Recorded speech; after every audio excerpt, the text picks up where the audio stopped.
terus berjalan bersama Tuhan di tengah-tengah kehidupan dunia yang melihat ini. Bimbing dan tolong kami di dalam perlindungan pada pagi hari ini, Bapa. Pakai hamba-Mu yang penuh dengan kelemahan dan keterbatasan, agar membawakan firman-Mu dengan baik dan mudah dimengerti. Kami mohon pimpinan penyertaan Tuhan, bila Roh Kudus bekerja melalui setiap pribadi kami, untuk kami boleh mengerti dan kami mengerjakan panggilan yang Tuhan tetapkan bagi kami. Ini doa kami Tuhan. Kami berdoa dalam nama Putra-Mu Yesus Kristus. Haleluya. Amin. Shalom. Ya, selamat pagi Bapak Ibu Saudara, selamat hari Minggu. Mari kita bersama-sama ambil sikap dalam perenungan pada pagi hari ini di penghujung ya, hampir di penghujung bulan November. Masuk 2 minggu terakhir dalam bulan November. Masih ada ya 2 minggu lagi ya. Tanggal 23, tanggal 30. Ya, sekitar tanggal 1 ya.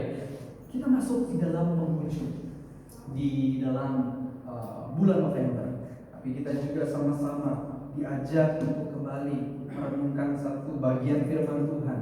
Ya, memang bagian dalam firman Tuhan kali ini adalah berbicara jauh, bicara tentang soal ketekunan. Ketekunan ya, merupakan dalam titik tanda 2 sikap dalam menanti kedatangan. Artinya kita mau merenungkan satu bagian tema yang bicara tentang eskatologi, bicara tentang ketika Tuhan akan datang kembali nanti. Nah, kita mau sama-sama baca Alkitab kita. Kita buka Alkitab kita buka di dalam Ibrani pasal yang ke-10 ayat yang ke-19 sampai ayat yang ke-39. Tapi kita mau baca sama-sama di dalam ayat yang ke-35 ya Bapak Saudara ya. Kita baca dari mulai dari ayat yang ke-35 sampai ayat yang ke-39. Kita akan baca sama-sama Ibrani pasal yang ke-10 ayat yang ke-35 sampai ayat yang ke-39 ya. Perikopnya di atas berbicara tentang ketekunan.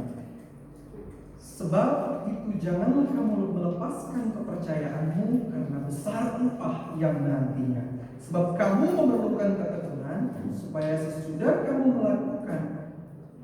melakukan kehendak Allah, kamu memperoleh apa yang dijanjikan itu. Sebab sedikit, bahkan sangat sedikit waktu lagi, dan Ia yang akan datang sudah akan ada, tanpa menanggungkan kedatangan. Tetapi orangku yang benar akan hidup oleh iman, dan apabila ia mengundurkan diri, maka akan tidak berkenan kepadanya. Tetapi kita bukanlah orang-orang yang mengundurkan diri dan binasa, tetapi orang-orang yang percaya dan yang beroleh hidup. Sedemikian jauh pembacaan firman Tuhan kita, Bapak Ibu Saudara. Bagian ini adalah bagian yang menarik karena kita berbicara tentang ketekunan. Dan memang teks yang kita pakai juga memang berbicara tentang ketekunan.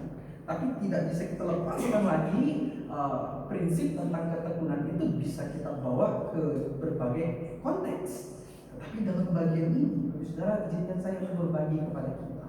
Nah, ada salah satu buku yang namanya itu Spiritual Journey. Kalau di situ bahasa Inggrisnya The Pilgrim Progress. Ini adalah buku salah satu yang bercerita bagaimana hidup seseorang itu sering digambarkan sebagai sebuah perjalanan. Jadi hidup kita ketika di dunia ini digambarkan sebagai sebuah perjalanan. Jadi ketika kita lahir ke dunia, kita tidak dilahirkan untuk tinggal di dunia ini.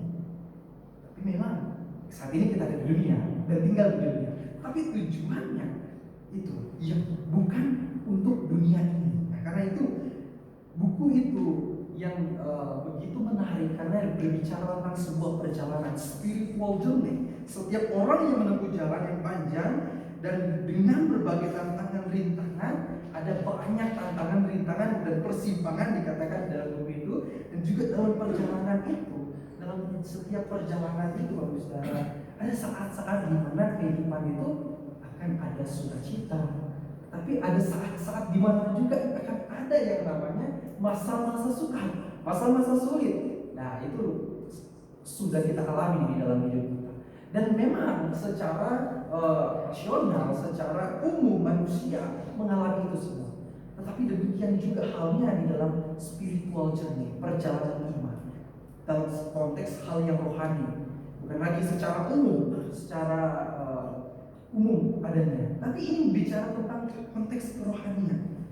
Dan itu juga merupakan sebuah perjalanan, bukan hanya sekedar ada cap kamu diselamatkan sudah selesai, tidak. Tapi ketika menerima keselamatan, ada perjalanan yang harus kita lalui.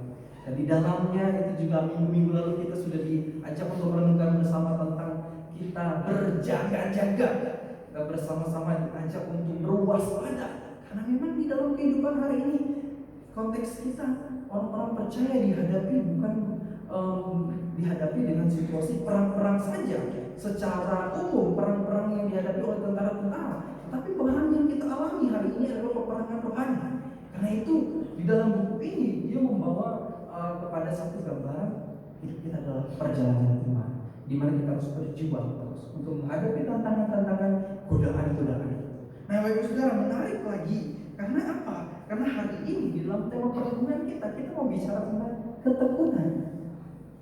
Dan di dalam ketekunan itu ada sikap yang benar yang harus menjadi pegangan kita ketika masa-masa sekarang kita menanti kedatangan Tuhan kedua kali. Nah, karena itu saudara, kalau kita lihat seperti seorang peziarah, orang yang berziarah, dia yang berjalan terus, dia memerlukan kompas. Jadi seorang peziarah, seorang yang berjalan berkelana, dia harus membutuhkan arah yang tepat.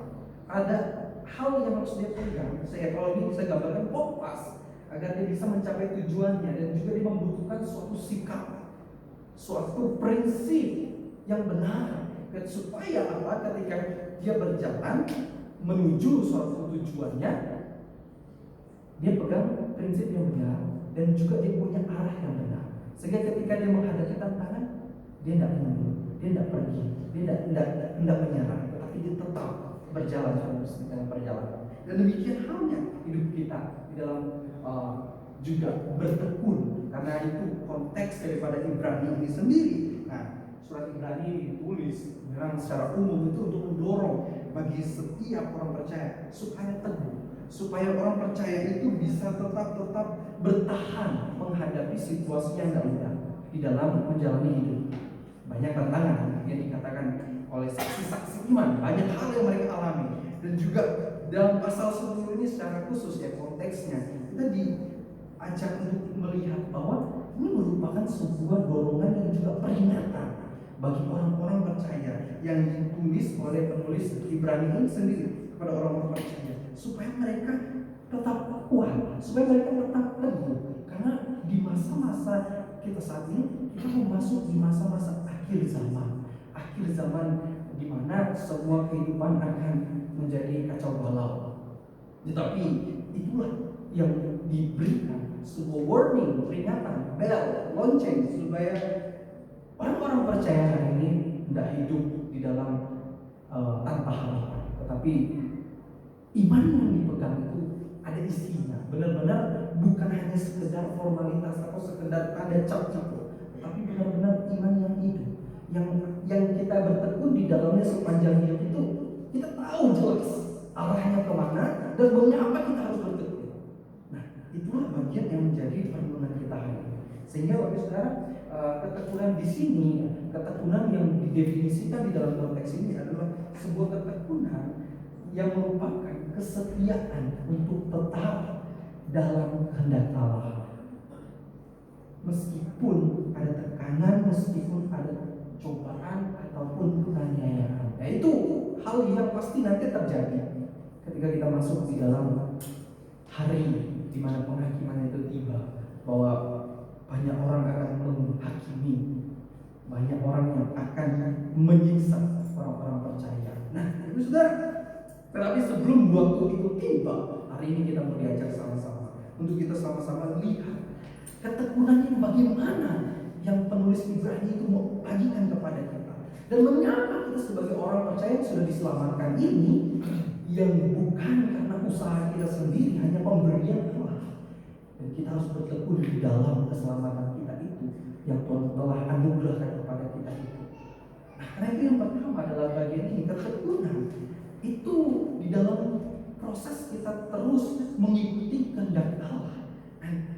situ ketika kita bertekun di dalam iman kita, kita diberikan kemampuan sebagai orang percaya untuk berpegang teguh pada janji Allah. Nah, karena penulis Ibrani ini sendiri, dia memulai dengan sebuah ajakan, dia memulainya dengan sebuah dorongan agar kita tidak murtad, supaya kita tidak berpaling dari Tuhan. Karena ada upah besar yang menantinya. Kalau kita lihat di ayat 35 tadi, ada upah besar yang menantinya. Kadang-kala itu disalah mengerti. Kenapa disalah mengerti? Kadang-kala upah yang besar itu adalah sebuah pemberian yang Tuhan berikan ketika kita hidup dengan melakukan sesuatu hal supaya kita diselamatkan, supaya kita terima upah. Kadang-kala itu di konsep itu bisa membuat kita keliru tentang konsep keselamatan kita. Tapi kembali mau saya ingatkan bahwa ketika kita menaruh kepercayaan, kata kepercayaan sendiri itu di dalam konteks ini ya, paresia dalam konteks ini berarti itu ada keberanian. Kepercayaan yang kita taruh itu adalah keyakinan.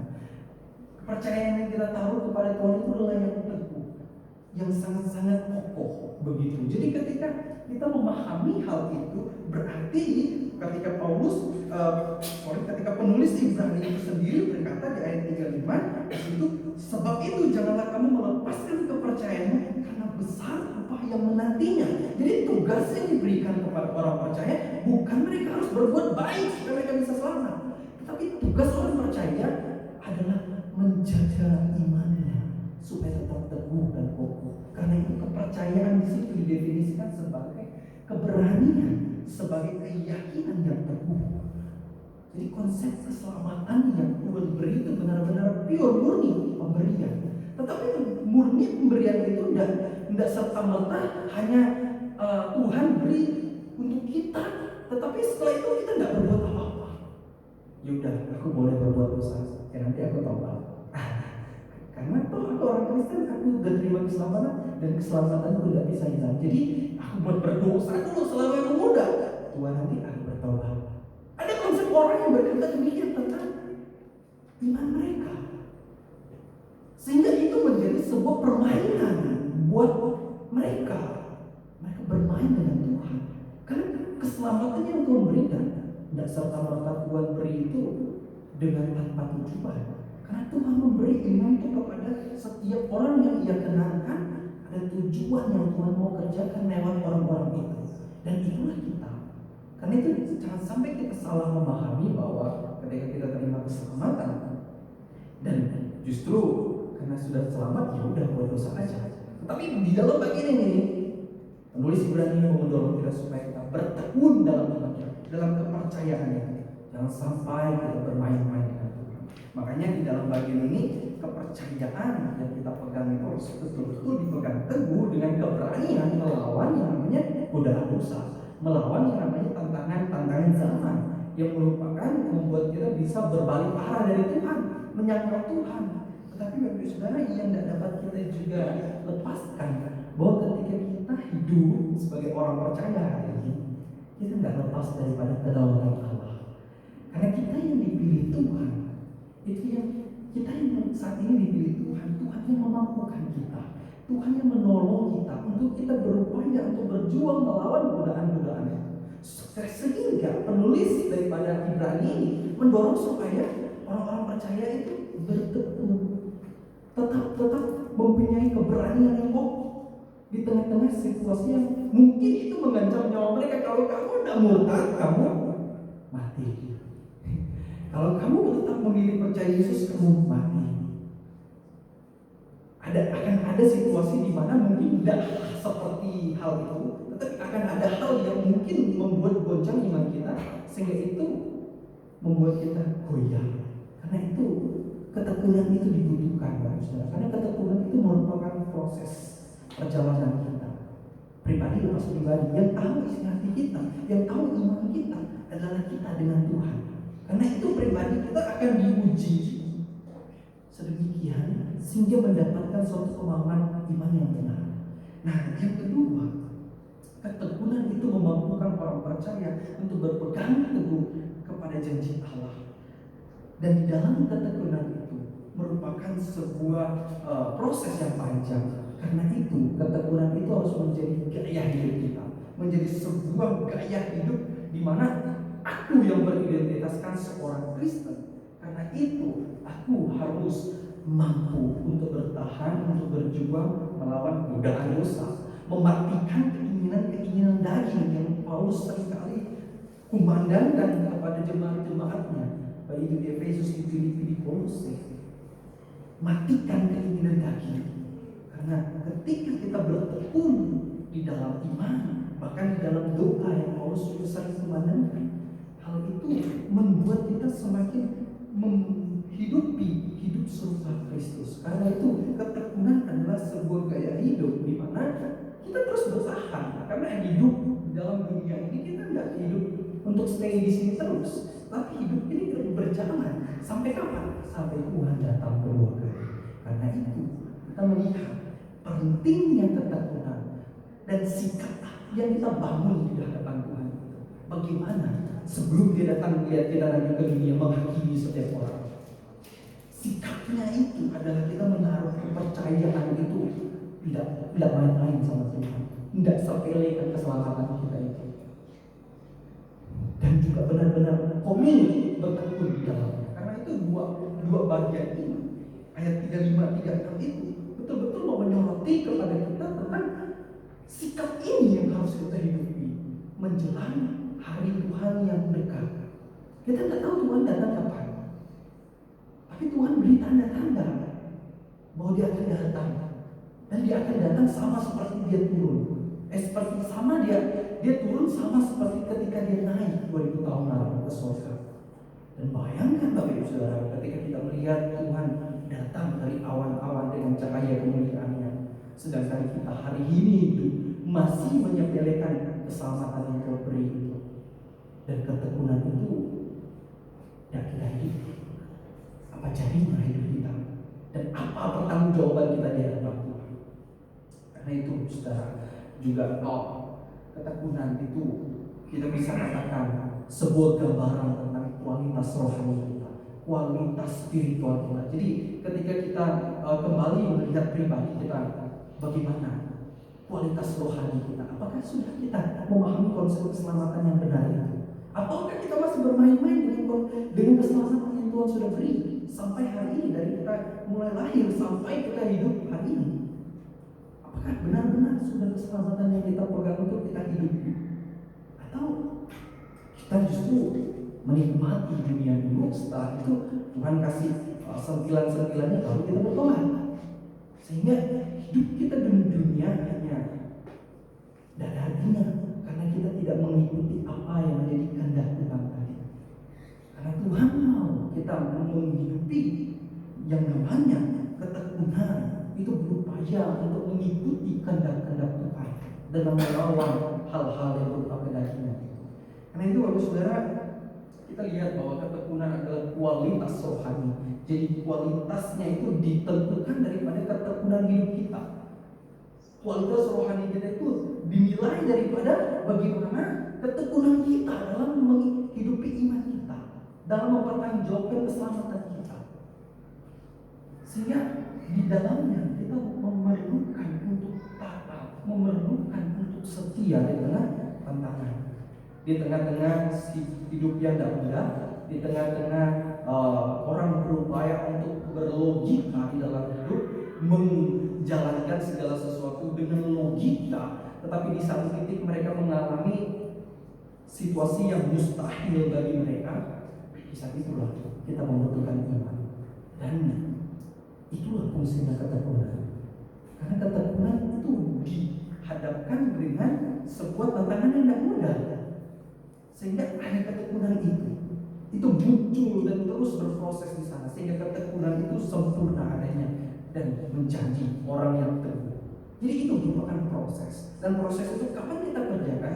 Sejak kita memutuskan untuk mempercayai Yesus sebagai juru selamat kita. Karena Dia yang mendorong dengan kuasa Roh Kudus yang membuat kita percaya. Dan saat itu, dari titik itulah kita mulai start untuk kita bertekun di dalam iman kita. Nah, bagusnya John Calvin juga sangat menolong kita untuk kita bisa memahami tentang ketekunan sebagai seorang yang sudah diselamatkan. Kata John Calvin di dalam salah satu buku yang juga jadi bahan dari perenungan ini adalah ketekunan itu bukan hanya soal kita bergantung pada usaha kita untuk bertahan menghadapi godaan-godaan. Jadi bukan hanya bergantung pada kita pribadi, karena di dalamnya adalah merupakan karya daripada kasih karunia Allah. Jadi ketika kita berjuang, sekali lagi di dalam tantangan yang tidak mudah ini, kita mau berupaya bertekun dalam iman kita. Sekali lagi Bapak Saudara, terus paham bahwa ketika kita berjuang, kita tidak berjuang sendiri. Ada kasih karunia Allah yang terus menuntun kita, yang terus mendorong kita, yang terus membuat kita itu optimis. Kadang-kadang kita pesimis, kadang-kadang kita mau aku mundur aja lah Tuhan, aku tidak bisa rasanya. Tapi Roh Kudus berupaya mendorong lewat siapa? Lewat orang-orang terdekat, lewat apa pembacaan firman kita, lewat apa? Lewat doa-doa kita. Dan Roh Kudus terus berkarya, menopang, dan itulah yang menjadi tanda dari proses ketekunan kita. Jadi ketika Bapak Ibu alami hal itu, artinya Bapak Ibu sedang mengalami, kita semua sedang mengalami proses di mana kita mau bertekun di dalam menantikan kedatangan Tuhan. Dan juga Dia akan memampukan setiap orang untuk tetap setia hingga akhir. Dan ketekunan juga itu terkait dengan Paulus-Solitisnya. Nah, ini bagian dalam doktrin daripada keselamatan. Paulus-Solitis itu adalah urutan keselamatan, di mana ketekunan ini adalah sebuah bagian daripada hasil ketika satu orang dibenarkan Tuhan dan mereka mengalami pengudusan daripada Allah. Sehingga Bapak Saudara, kita bisa memahami ya bahwa sekali lagi keselamatan yang Tuhan beri itu murni adanya daripada inisiatifnya Tuhan. Dan Tuhan tidak minta kita supaya kita bekerja keras berbuat baik. Kalau tidak berbuat baik tidak selamat, tidak. Tapi Tuhan mau mendorong kita supaya kita bertekun di dalam iman kita, di dalam keselamatan kita. Mempertahankan itu lebih sulit daripada kita memulai sesuatu. Itu secara umum ya Bapak Saudara. Begitu juga kita mempertahankan keegoan, kedagingan kita untuk mau jatuh dalam dosa itu. Itu membutuhkan perjuangan kita menyangkal diri kepada Tuhan Yesus. Kita menyangkal diri dan memikul salib itu bersama dengan Dia. Karena itu kita tidak akan berjuang sendirian. Ketika kita berupaya untuk menghidupi ketekunan.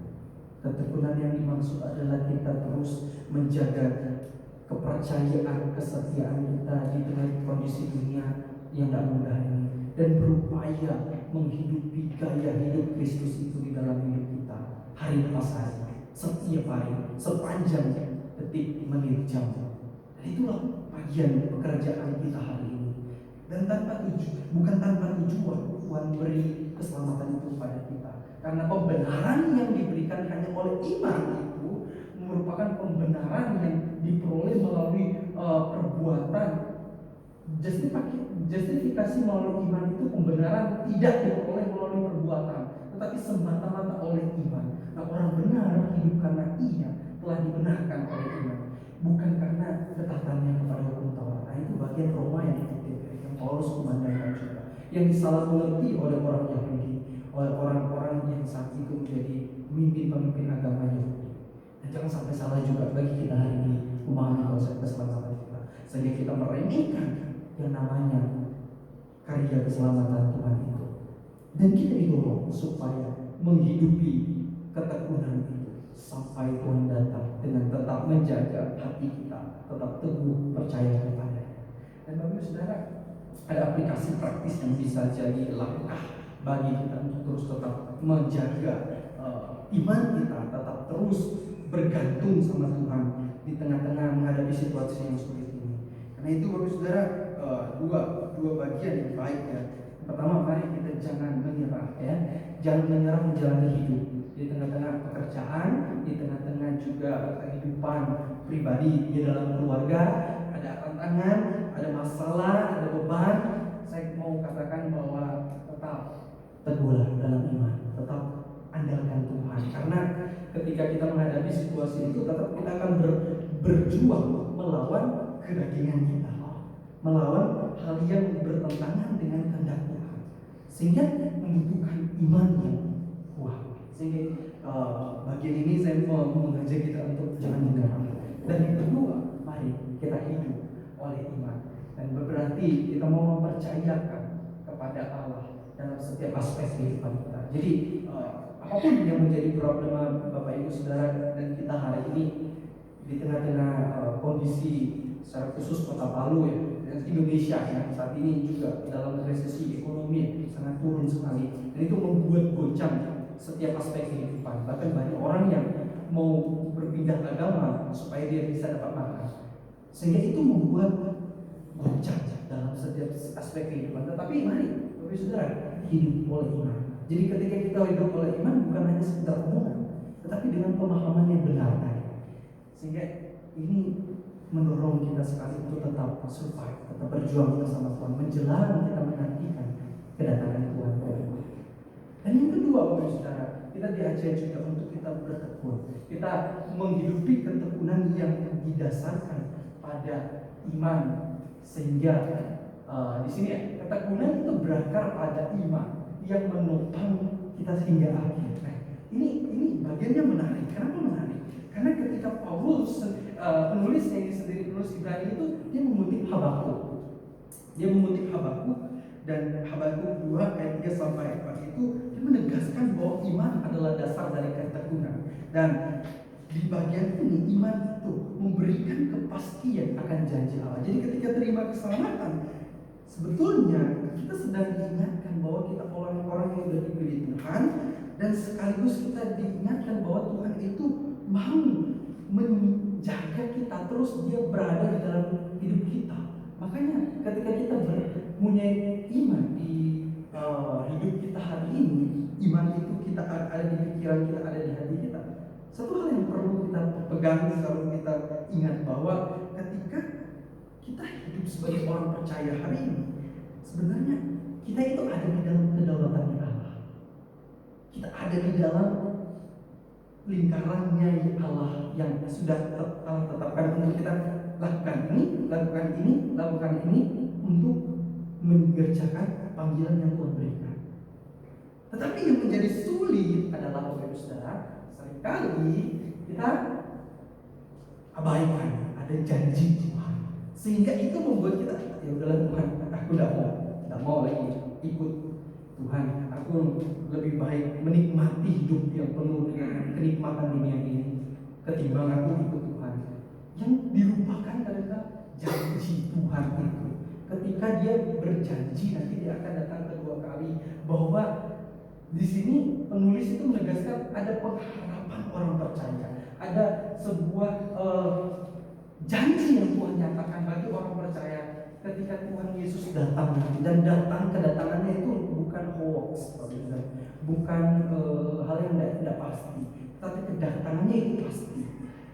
Kapan kita belum tahu, tapi kedatangannya itu pasti. Meskipun sekarang belum terlihat jelas, tetapi kedatangannya itu nanti pasti. Sehingga keyakinan akan janji Tuhan ini kembali menguatkan kita supaya kita tetap berpegang teguh pada ketekunan iman kita, menjaga iman agar tetap kokoh di hadapan Tuhan, agar tetap sesuai dengan kehendak Tuhan dan mengerjakan panggilan itu tidak mudah. Sehingga kita diingatkan di ayat yang ke-37 itu ada janji Tuhan, yaitu bahwa pengharapan orang percaya adalah akan kedatangan Kristus itu nanti pasti. Jadi ketika kita dihadapkan dengan situasi pergumulan yang tidak mudah dalam hidup kita, mungkin hari ini menjelang akhir bulan uang kita mulai krisis sehingga mau makan pun susah, dan bagaimana Tuhan, apakah aku bisa makan esok hari?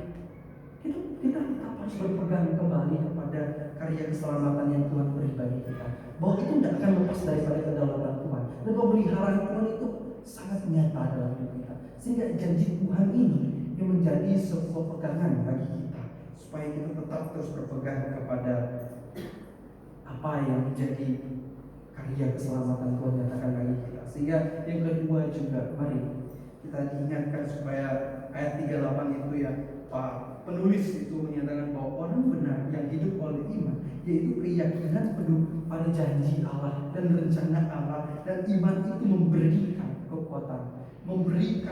kekuatan supaya kita itu yang saat ini penuh dengan pesimis dengan kondisi hidup kita, diberikan kekuatan oleh Tuhan melalui janji-janjinya itu, sehingga di tengah godaan, tantangan kita tidak menyerah.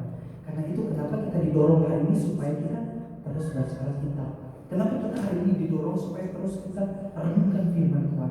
Kenapa kita didorong harus terus tetap berdoa kepada Tuhan. Karena ketika kita di situasi yang sulit, di tengah-tengah kelemahan finansial, di tengah kelemahan kehidupan penuh pergumulan, ketika kita mendengar firman itu bicara kepada kita bahwa janji Tuhan itu pasti, itu akan memberikan kelegaan bagi kita, memberikan sebuah pengharapan lagi kepada kita, meskipun tidak mudah hari ini.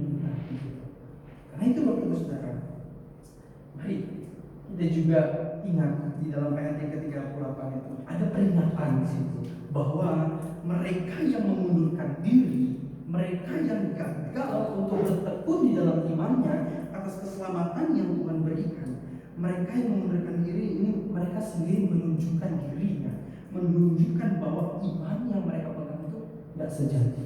Karena itu label orang Kristen itu tidak menjamin orang itu selamat. Label orang yang dikatakan Kristen dalam KTP itu tidak menjanjikan dirinya selamat. Tetapi orang yang pribadinya benar bertekun dalam keselamatannya itu, yang menunjukkan dia berjuang dengan Tuhan di tengah-tengah tantangan zaman yang tidak mudah, itu dipastikan bahwa orang itu benar-benar orang yang dipilih Tuhan. Karena itu Bapak Ibu Saudara, ada konsekuensi yang perlu kita lihat di dalam kita bergumul dengan hidup kita, dengan identitas kita sebagai orang percaya hari ini. Sehingga Bapak Saudara, karena di bagian ini ayat yang ke-39 itu penulis itu bicara begini, tapi kita bukanlah orang-orang yang mengundurkan diri dan binasa, tetapi orang-orang yang percaya dan yang beroleh hidup. Jadi orang yang berani berkata demikian adalah orang yang sudah teguh di dalam imannya, orang yang tidak lagi kompromi, mau berupaya sengaja menjatuhkan diri kepada dosa-dosa sehingga dia tidak hidup lagi dalam ketekunan imannya, sehingga dia semena-mena dengan hidupnya, sehingga dia seenaknya berbuat di dalam hidupnya, sehingga keselamatan yang Tuhan beri itu dia pandang secara remeh. Nah, dari ciri-ciri itulah kita mengetahui bahwa kita ini adalah orang-orang yang hanya berlabelkan Kristen atau orang-orang yang benar-benar telah dipilih Tuhan dengan sangat-sangat tanpa perbuatan kita, tanpa keistimewaan kita. Itu menunjukkan kepada kita akan hidup kita yang sesungguhnya di hadapan Tuhan.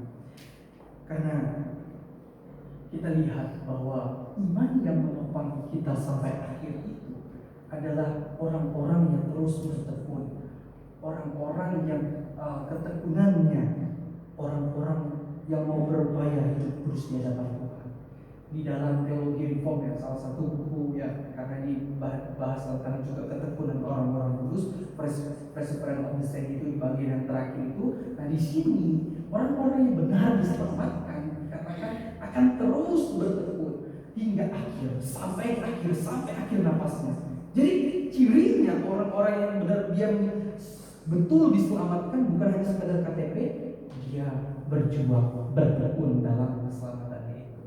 Benar-benar dia menunjukkan dirinya, dan bukan hanya menunjukkan sama orang lain, kepada Tuhan bahwa dia orang yang diselamatkan. Mereka tidak akan sepenuhnya jatuh meskipun dihadapkan dengan situasi harus jatuh, tetapi mereka tidak akan sampai jatuh itu sampai tergeletak, kata bagian perjanjian lama ya. Tuhan tidak biarkan kita jatuh sampai tergeletak. Maksudnya adalah Tuhan tidak akan biarkan kita jatuh sampai kita murtad dan tinggalkan Tuhan. Itu yang betul-betul menjadi sebuah keyakinan yang kokoh. Sehingga Bapak Ibu Saudara apa? Karena Allah sendiri yang memelihara, Allah sendiri yang tetap memegang tangan kita. Jadi ketika kita paham kita sudah diselamatkan, ingat Bapak Ibu Saudara, keselamatan yang kita miliki itu ada dalam pegangan tangan kasih Tuhan. Sehingga ketika kita jatuh sampai mau merasa mati sekalipun, kata Paulus, Tuhan tetap bersama kita. Karena itu butuh suatu ketekunan iman Bapak Ibu Saudara, supaya kita dapat bertahan dengan tantangan itu.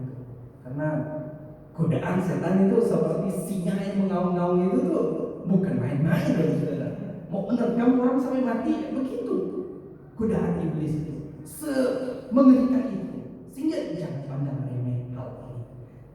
Dan juga iman sebagai sarana ketekunan. Jadi kepercayaan yang kita miliki kepada Tuhan, kecerdasan yang Tuhan beri supaya kita bisa mengerti akan kasih dan karya keselamatan Tuhan itu melalui Roh Kudus itu benar-benar menjadi sarana mendorong kita terus untuk kita bertekun di dalam keselamatan kita.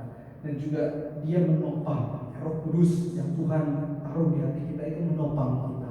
Kerap kali yang terjadi saudara, seringkali orang-orang percaya bukan justru membuka diri agar dia topang Roh Kudus agar tetap survive di dalam perjalanan kita. Yang sering terjadi adalah kita mendukakan Roh Kudus, sehingga Roh Kudus itu menjadi berduka untuk dapat mendorong kita kembali lagi, sehingga sampai Roh Kudus itu berdoa kepada Allah untuk kita. Kenapa? Karena kita lebih memilih untuk tidak mau bertekun dalam keselamatan kita, lebih memilih untuk masuk dalam kenikmatan dunia, sehingga itu membuat kita menjadi orang yang mati secara rohani dan membuat kita untuk tidak ada gairah lagi datang sama Tuhan, tidak ada gairah lagi untuk percaya sama Tuhan, lebih memilih untuk logika ketimbang iman. Nah, itu perkara orang-orang percaya yang hari ini dihadapi. Sehingga anak muda itu lebih banyak untuk masuk ke dunia sekuler ketimbang masuk ke dunia gereja, karena mereka dihadapkan dengan situasi itu dan tidak diperkuat, tidak diperkokoh imannya sejak mereka muda. Sehingga itu menjadi satu hal yang serius. Itu sangat-sangat generasi orang percaya hari ini semakin hari semakin sedikit. Orang-orang percaya hari ini bahkan mau menyerahkan untuk menjadi alat Tuhan sebagai hambanya memberitakan Injil sedikit, saudara. Yang mau memilih untuk jadi misionaris sedikit, saudara. Lebih enak mau jadi seorang hacker atau jadi orang yang lebih besar yang bisa mendapat gaji besar. Lebih untung itu, saudara. Itu berdampak sangat luas. Sehingga ini menjadi satu hal yang serius ketika kita bicara tentang ketekunan. Kita menanti kedatangannya. Sehingga saudara, kita diajar, didorong sekali lagi, jangan pernah bosan kita didorong untuk terus kita pegang percaya itu. Tapi hidup kita di dunia ini bukan hanya sekedar percaya, bukan hanya sekedar apa yang kita tahu, tapi bagaimana solusinya masalah ini, masalah itu, masalah itu. Itu yang dituntut oleh kita ketika kita menyembah Tuhan. Tapi kita minta untuk menyerahkan hidup kita, memegang kepercayaan yang tadi, keberanian, ketekunan itu, supaya kita tetap survive dengan Tuhan di tengah situasi yang tidak mudah. Kita butuh penyerahan diri, sehingga tetaplah percaya kepada janji Allah, tetaplah pegang janji Tuhan itu yang Tuhan telah nyatakan bagi kita. Sehingga janji yang belum kita lihat, meskipun janji itu kelihatan belum pasti ya saudara, belum ada, belum terbukti karena Tuhan belum datang. Tapi mari tetap kita pegang iman kita yang dengan hidup, dan iman itu memampukan kita untuk terus berjalan bersama Dia, untuk terus berjaga-jaga dan berwaspada akan singa yang berupaya menerkam kita supaya kita jatuh dan meninggalkan Tuhan. Mari kita hindari juga mentalitas iman yang mudah menyerah, iman yang sudah bersungut-sungut, yang suka menyalahkan Tuhan, menyalahkan orang lain, menyalahkan siapapun itu di tengah-tengah tantangan kesulitan yang dihadapi.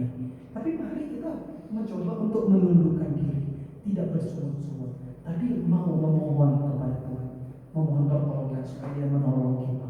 Dan saudara, saya mohon maaf kalau saya berkata demikian, tetapi hal yang demikian betul-betul harus kita imani. Walaupun Tuhan tidak selalu cepat memberi solusi, tapi Tuhan akan beri jalan sesuai dengan kehendaknya di tengah-tengah masalah kita. Saya tahu bahwa hidup hari ini kita tidak mudah. Saya juga alami hal itu. Tapi kita didorong supaya kita bertekun dalam iman kita itu. supaya keselamatan yang kita miliki itu kita bisa terus hidupi tetap murni ketika Tuhan datang nanti. Dan Tuhan tidak lihat kita jumlah 40 itu sangat luar biasa